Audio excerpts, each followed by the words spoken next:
Hard thing to accept, but in our lives, we are getting out of our life right now exactly what we believe we're worthy of, exactly what we think we deserve. Our life is a direct reflection of our identity, which is the thoughts, concepts, beliefs, values, and worth we hold true to be about ourselves. And so as hard as it is to accept, we're getting out of life right now what we believe we're worth. Your growth is the only limit to your happiness. If you're not happy, you're not growing in some area. And usually it's a place where you're blaming, you're pointing the finger, but you can't control that. You can't make it not happen. What you have to do is become stronger than any of it so you're free. Freedom comes from growth. Freedom does not come from control. Then you would have to ask yourself, who do I want to be when I open my eyes? Now, the act of answering that question is going to turn on your frontal lobe, and the frontal lobe has connections to all other parts of the brain. And it's interested in answering that question because it is the creative center. So as it begins to scan the landscape of the brain, it can only gather information from things you've intellectually learned or things you've experienced in your life. And it begins to associate those different memories with the question. And when you get enough networks of neurons firing in your brain, you see an image or a picture. That's intention. And then as you begin to live and rehearse who you're going to be, you begin to do that exact same thing. You begin to install neurological hardware in your brain. Repeat it, it becomes a software program, and you begin to behave that way. Now the brain is primed. It's no longer a record of the past. It's a map to the future. Now the person can feel the emotions of their future. You're going to see a person move into a different state of being, and they are going to have all kinds of biological changes. Your perception of your world is what controls your genes. And if you're not feeling well, the issue is you don't have to change your biology, you just have to change your perception. And this will then give you your power back. And this is what we have to recognize. We're not victims of biology, we are masters of our biology. Everything that is required depends on you.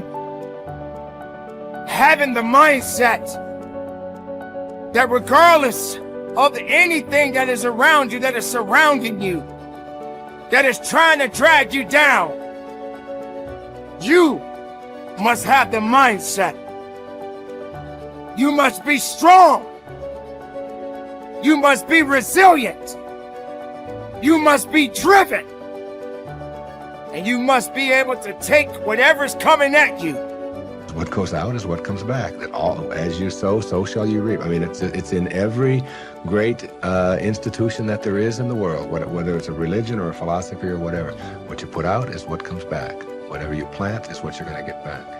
And the more that you put out honesty, just because it's what you are, because you are being honesty, you're not trying to be honest, you are just being honesty, then that's what will come back to you on a regular basis. And when it doesn't, you'll just see that as another test for you to pass.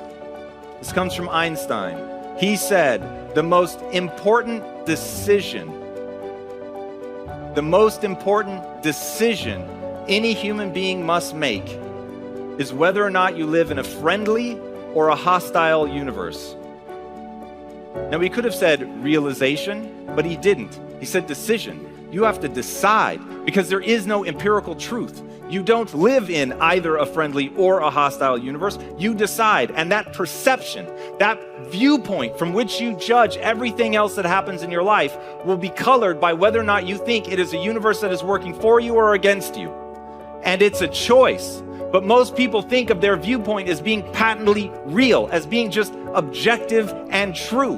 And so they never stop to question the fact that they actually decided that at some point, either because their parents acted in accordance with that it was either hostile or friendly, and they just absorbed that, or their friends or the people that they work with or whatever. But somewhere along the line, they came to believe that they live in either a friendly or a hostile universe. But you could change right now. Right now, you could make a different decision. And if you believe that the world is working against you right now, you could choose to believe that it's actually working for you. And in making a fundamentally new and different assumption, it empowers you to move forward. And this is something that I will repeat in this talk. The reason that matters is human beings do not invest energy in things that they don't think will yield a result. When you set goals, when you have an intention on something that you want to change about your life, your brain helps you. What it does is it opens up a checklist, and then your brain goes to work trying to remind you of that intention that you set. And it's really important to develop the skill,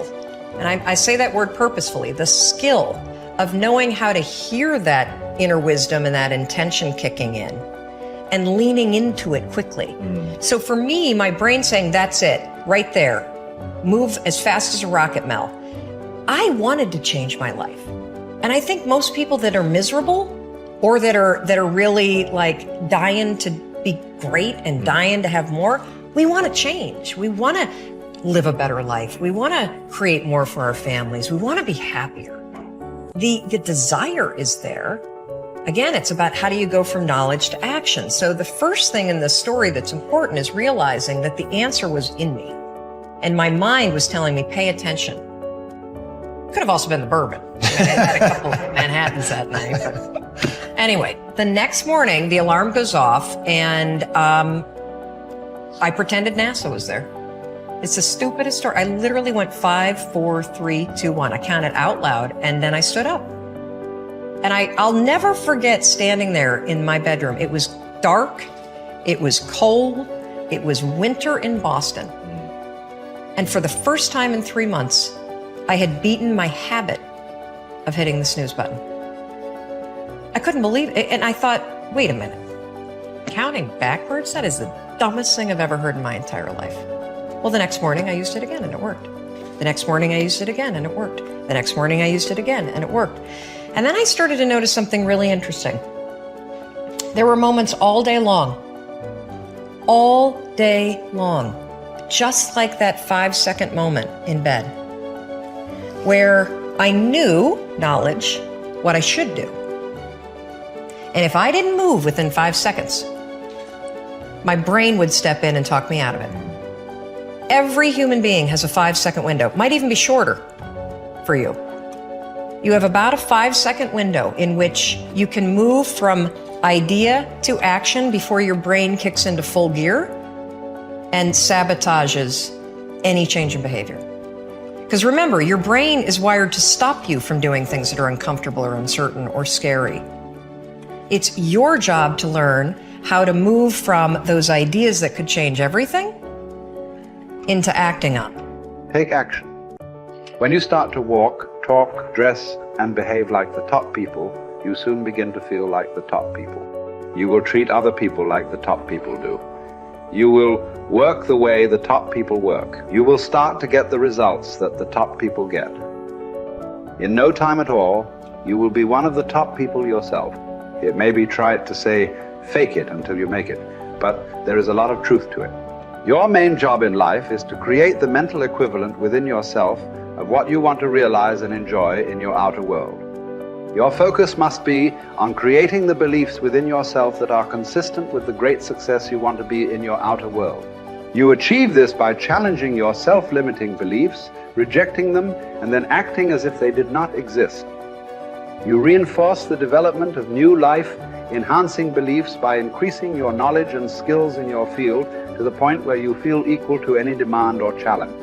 You accelerate the development of new positive beliefs by setting bigger and more exciting goals in every area. Finally, you act continually as if you were already the person that you desire to be.